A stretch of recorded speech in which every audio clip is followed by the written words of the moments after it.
Warm greetings, children. I welcome you all to yet another English class. Today, we are going to learn Chapter 2. We are not afraid to die if we can all be together. Written by Gordon Cook and Alan East. Let us see a chapter sketch, a short introduction about the chapter. The chapter revolves around a part of the round the world voyage undertaken by the narrator and his family in a sailboat.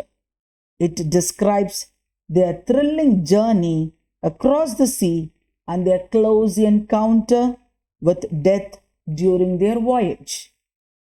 The plot talks about their possible attempts to save their lives. Let us see about the author. Gordon Cook is a two-time Canadian Olympic sailor. He sails for the Royal Canadian Yacht Club. He is the son of Stephen Cook and Linda Cook. He had a great interest in writing stories too. Alan East was admitted to the role of Solicet in 2003 and has gained extensive experience as a litigator, manager, and legal trainer. In 2010, Alan joined Coventry University as a senior lecturer in law. To put the lesson in a nutshell, not to panic and learn to keep the presence of mind. Work as a team and follow the leader's instructions. These are the points where this lesson tells us never to lose hope and keep on fighting till the end. Use all your skills to fight the danger. Have faith in your leader and in your own courage. Be optimistic. If death is inevitable, then accept your fate without fear. Throughout the ages, there have been people who have faced dangers, risked their lives in their search for adventure. Some people hate living humdrum lives, peacefully spent at home. They want thrill, excitement. Our world would have been a different one if Columbus had not gone on a voyage to discover the route to India and discovered America instead. Edmund Hillary and Tenzing Norgay conquered Mount Everest, the highest peak, a dangerous climb. People took part in hazardous sports and demonstrated amazing skills and determination. All explorers and scientists discovered and invented new things at a great risk. Pilots fly aeroplanes with amazing speed and court disaster and death. They rescue people from earthquakes, tsunamis, terrorist attacks without caring for their own lives. The history of mankind is replete with deeds of courage and adventurous men who sought disaster, danger, and reveled in facing it.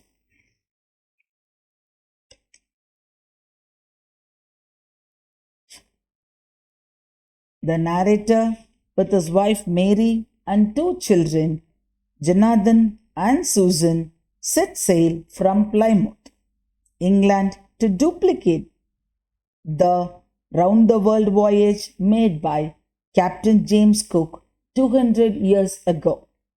Wavewalker, a professionally built boat, had been tested for months in the roughest weather. The initial period of the 3-year-old planned journey proved to be quite pleasant. American Larry Vigil and Swiss Herb Sigler joined them at Cape Town to help them tackle one of the world's roughest seas in the southern Indian Ocean. The weather began to deteriorate and the crew experienced strong winds and huge waves. At dawn on 2nd January, the waves were gigantic. The crew members tried to slow down the boat and prepared for an impending disaster. Later in the evening, a tremendous wave wrecked the boat, throwing the narrator into the sea. Then he was tossed back into the boat. However, he was badly injured. Realizing that the boat had taken in water and in its lower parts, he instructed Mary to take the wheel and then went below the deck. Larry and Herb pumped out water that had accumulated in the boat. The narrator made some repairs and began waterproofing the gaping holes. The family managed to survive for 15 hours, but the narrator knew that Wayworker would not hold long for them. The narrator made some calculations and found two small islands. They hoped to reach the nearest island, Isle Amsterdam, a French scientific base, soon. However, their relief was short lived. The weather deteriorated and their situation again became hopeless. Jonathan's fearlessness filled the narrator with determination and courage to fight the sea. Fortunately, they managed to find Isle Amsterdam that evening. It felt that the most beautiful island that had ever seen.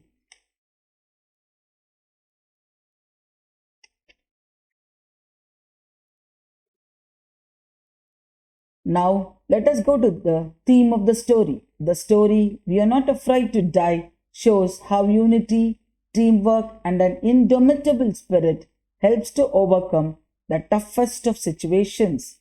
The family members trust the narrator and their faith in him boosts his confidence to keep going against all odds. The story also shows the struggle of a father determined to save his family, who leaves no stone unturned to bring the situation under control. In this story, all the characters are brave and love each other immensely. The little boy, Jonathan, exhibits a great courage and is also ready to die if all his family members are together. All that matters is that they are together. The young girl Susan is seriously injured but chooses not to add to her father's worries, who is struggling to save everyone. The story beautifully highlights the struggle of each member of the family and the combined efforts all the members that help them to survive in such adverse conditions. This is James Cook, a British explorer, navigator, cartographer, and captain in the Royal Navy. Cook was attacked and killed in 1779 during his third exploratory voyage in the Pacific. The narrator and his family tried to replicate the historical round the world voyage undertaken by Cook in 1768. Route of the voyage, Plymouth, England to Cape Town on South Africa. We find the main characters in the story. Narrator, a 37-year-old businessman who had a dream to sail around the world and replicate Captain Cook's voyage. He spends 16 years honing his seafaring skills to finally embark on a voyage and achieve his dream of sailing in British waters. The next character we find is Mary, narrator's wife, a woman with courage. She supports her husband's dream of sailing and is always ready to face any adversity. Next is Jonathan, narrator's 6-year-old son, a little boy with great wisdom who understands the importance of family and wishes to be together even if they all die. The next main character is Susan, narrator's 7-year-old daughter who displays patience and perseverance. She endures pain and remains silent as she doesn't want to add to her father's troubles. She understands the gravity of the situation and behaves in a manner much beyond her age. Larry Vigil, an American crew who helped the narrator to tackle the rough southern Indian Ocean.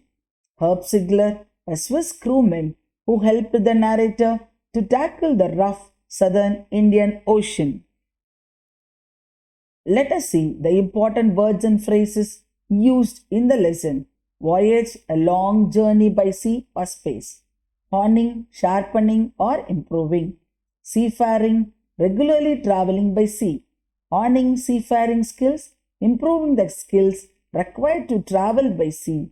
Zib, a triangular sail that sets ahead of the foremast in a ship.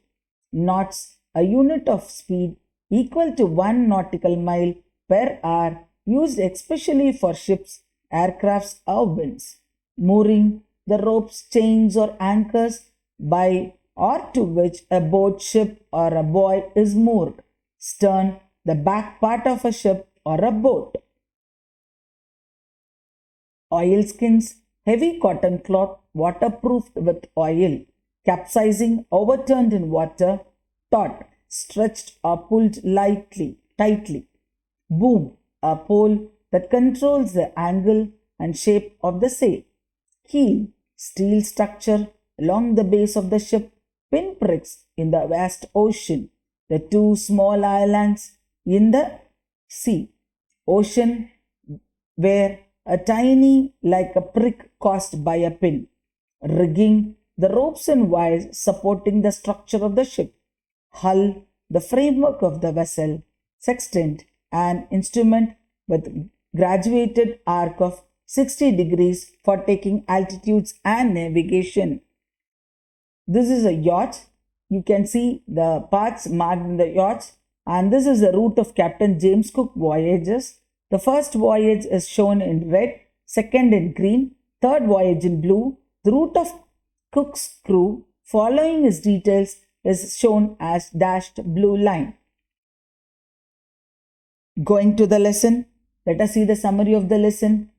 In July 1976, the narrator, a 37-year-old businessman, his wife Mary, 6-year-old Jonathan, and 7-year-old daughter Susan started their sea voyage from Plymouth, England. They wished to go round the world on a long sea journey, just as Captain James Cook had done 200 years earlier. The narrator and his wife had spent 16 years preparing for the round the world voyage and improving their marine skills. Their boat, Wavewalker, was a 23-meter, 30-ton boat that was professionally built, and they had tested it in the roughest weather they could find. The first part of their planned 3-year, 150,000 kilometer journey passed pleasantly, and they sailed down the west coast of Africa to Cape Town. Then they took 2 crewmen, the American Larry Vigil and Swiss Herb Sigler, before heading east from Cape Town to help them tackle one of the world's roughest seas, the southern Indian Ocean. On the second day out of Cape Town, they encounter strong winds and high waves. There, the problem began during their voyage. The windstorms continued for the next few weeks. The size of the waves were up to 15 meters. On 25th December, there were 3,500 kilometers east of Cape Town, but the weather was very bad. Despite the bad weather, they celebrated Christmas Day wonderfully. New Year Day saw no improvement in the weather, and it worsened in the passing of time. On 2nd January, the waves were gigantic. They were sailing with a small storm zip, but still they were going very fast.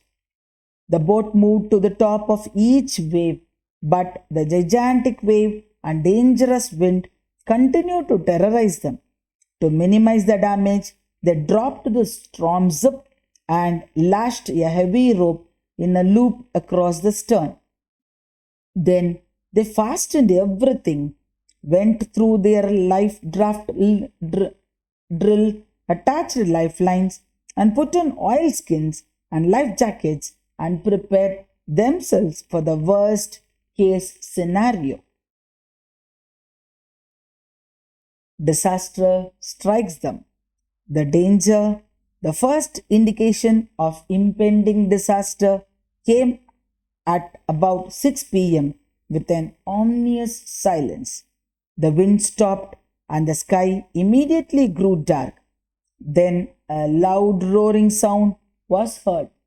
The narrator, though he saw a cloud coming towards them, with horror he realized it was not a cloud but the biggest wave that he had ever seen. It appeared vertical and double the height of all the other waves. The wave hit the boat and the tremendous explosion shook the deck. Water poured into the boat. The narrator's head smashed against the steering wheel of the boat, and before he knew, he was thrown into the sea. He thought that he was going to die, but suddenly his head popped out of the water. He saw that the boat had almost capsized. Suddenly, a wave hurled it upright, and the narrator was tossed onto the boat. His left ribs were cracked, his mouth was filled with blood, and some teeth were broken. Somehow he managed to find the wheel, lined up the stern for the next wave, and hung on. Frantic survival attempts. The narrator knew that the boat was flooding with water, but he had dared not abandon the wheel to investigate. Suddenly, Mary came and informed him that the boat was sinking as water was pouring into. He had handed the wheel to her and crawled towards the hatch. Larry and Herb pumped the water out like madmen. The wooden beams had broken. The whole starboard side had bulged inwards. Cloths, crockery, charts, tins, and toys moved around noisily in water. The boat had been damaged. He somehow managed to reach the children. Sue had a big bump on her head to which he did not pay much attention. He found a hammer, screw, and canvas. Somehow he managed to stretch the canvas and secure waterproof hatch covers across the gaping holes. Some water continued to come in, but most of it could be prevented from entering the boat. But this was not the end of their troubles. Damaged and lost equipments, the hand pump started jamming and the trash floating around the cabins. Soon, their electric pump got short circuited and the water rose threateningly. He found that their two spare hand pumps had been pulled away by currents along with the forestay, the zip, and lifeboats and the main anchor. He managed to find another electric pump to drain out the water. The night was an endless, bitterly cold routine of pumping, steering, and working the radio. However, there was no response to their mayday calls as they were in the remote corner of the world. Sue's head had so swollen alarmingly. She had two black eyes and a deep cut on her arm. She didn't tell the narrator more of her injuries as she didn't want to worry him. Then he was trying to save them all. Pinpricks of the vast ocean. On the morning of January 3rd, the pumps had reduced the amount of water on board. Each of them took rest for 2 hours in turns. They had survived for 15 hours since the wave hit the wave walker, but the boat was not strong enough to take them to Australia. The narrator knew that the boat wouldn't have hold together long enough. He checked his charts and calculated that the only hope for them that they could reach is Isle Amsterdam, a French scientific base, one of the two pinpricks in the vast ocean. Mary found some corned beef and cracker biscuit, and they ate their first meal in almost 2 days. However, their relief was short lived. The weather again started deteriorating, and by the dawn of 5th January, their situation was again desperate. However, we are not afraid to die if we all can be together. The narrator went to comfort the children. He tried to assure them that they were going to make it. John said that they were not afraid of dying if they can all be together. This gave the narrator hope and a reason to fight the sea. He tried his best to protect the weakened starboard side of the boat. However, later in the evening, as more water came into the boat, they felt defeated once again. On 6th January, the weather improved. The narrator again tried to calculate the position. While he was at work, Sue came to him and gave him a card. She had drawn caricatures of Mary and the narrator.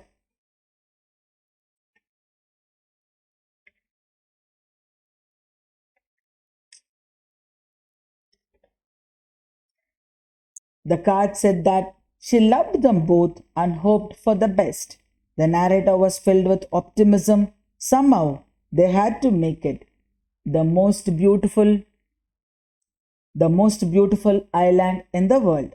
The narrator made several calculations using a spare compass, made some adjustment, and asked Larry to steer a course of 180 degrees. He said that if they were lucky, they would see the island at about 5 p.m. Dejected, he went down to his bunk and fell asleep. It was about 6 p.m. when he woke up. He thought that they must have missed the island. Just then, John and Sue came to him and gave him a hug because he was the best daddy in the world. The narrator was confused. Sue announced that the island was just in front of them. He rushed out to the deck and saw the most beautiful island in the world. It was Isle Amsterdam, a piece of volcanic rock with little vegetation. When his feet touched the land the next day, he thought of the cheerfulness and optimism of all the people on the boat, which made them pass through the worst stress. To conclude the lesson,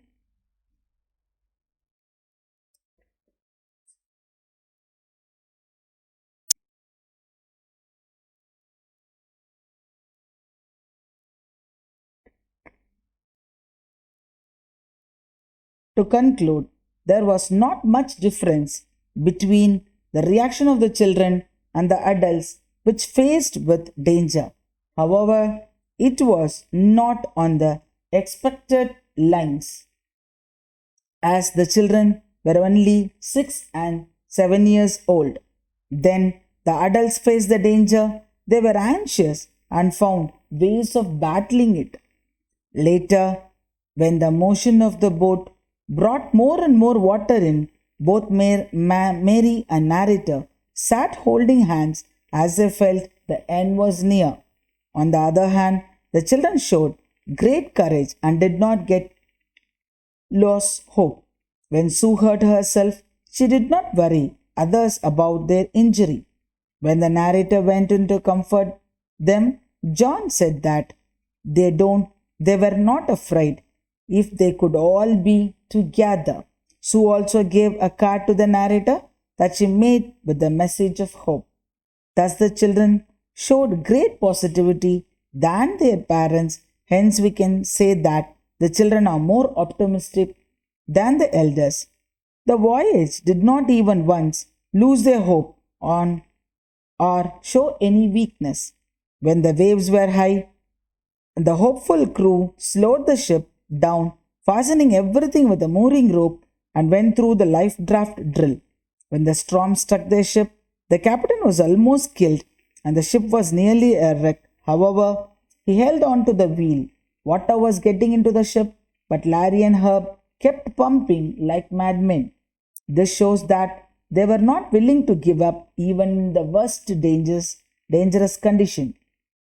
They didn't lose hope. Even the little girl was so brave, so she didn't inform her parents about her injuries. The little boy, an epitome of courage, said that he was not afraid of dying. The narrator checked the calculations that their only chance of survival was a 65-kilometer wide island near the ocean. Still, they set sail towards it. They were optimistic about finding the small island in the vast ocean. Finally, they set foot on the island and survived. Their optimism paid off. All this shows that optimism was the key to their survival. It helped them endure the direst stress. Such experiences teach us that courage, perseverance, and tolerance can achieve what seem to be insurmountable odds. They teach us how to react in the most difficult situations. They make us learn to never lose hope and find reasons to stay positive and optimistic in the face of adversity. We learn to try our best to stay calm and composed. We also understand the importance of unity and teamwork and how to utilize our common sense, skill, and efforts at adverse any catastrophic conditions. Further, we learn to be very careful and cautious in our actions when facing such hazardous experiences. The world is full of sorts of people, all sorts of people. Most of them lead a risk free and peaceful life, but there are a few among us who believe that if we want to live life to the fullest, we have to go beyond the day to day routine. They don't hesitate even to undertake dangerous expeditions. If that were not a case, a lot of mysteries, places, and events would not have known to the world. Such expeditions are risky, but still people go on them without caring for even death or disaster. They are very daring. It takes much courage to perform such tasks. For them, life is a battle which can be won only after fighting for it rather than sitting relaxed and living a carefree life. The history of mankind shows that our progress owes much to such brave and fearless people. To recapitulate the chapter,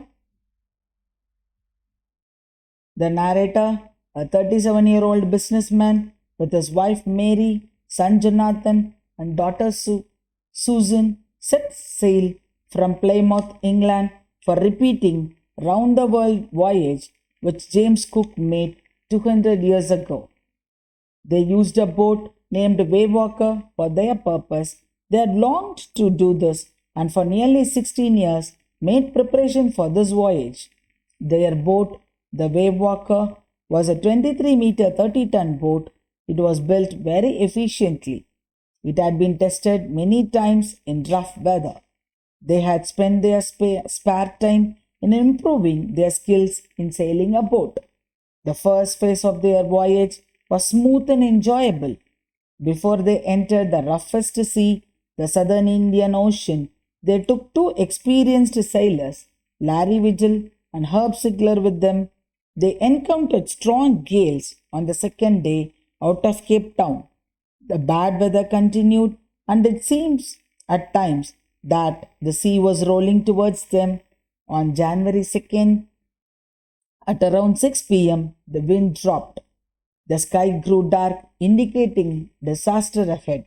A torrent of water broke over the ship, causing it severe damage. The narrator himself suffered several injuries as his head smashed into the wheel and he was thrown into the sea. He was ready to accept death when suddenly his head popped out of the water and he saw Waywalker almost capsizing. While being tossed around, he saw his wife appear on the deck and scream that they were sinking. Putting his wife at the wheel, the narrator clambered towards the hatch. He saw Larry and Herb pumping out water everywhere. Everything in the boat was sinking in water. The last working electric pump was used to drain out water. The narrator's daughter, Susan, had two large black eyes and a deep cut on her arm, and her head had swollen a lot. It was extremely cold, and they had met with no response to their desperate cries for help. On January 3rd till January 6th, they fought a battle for life. They tried to reach a nearby island, Isle Amsterdam, about 65 kilometers. The narrator wanted to comfort his children, but they were in high spirits.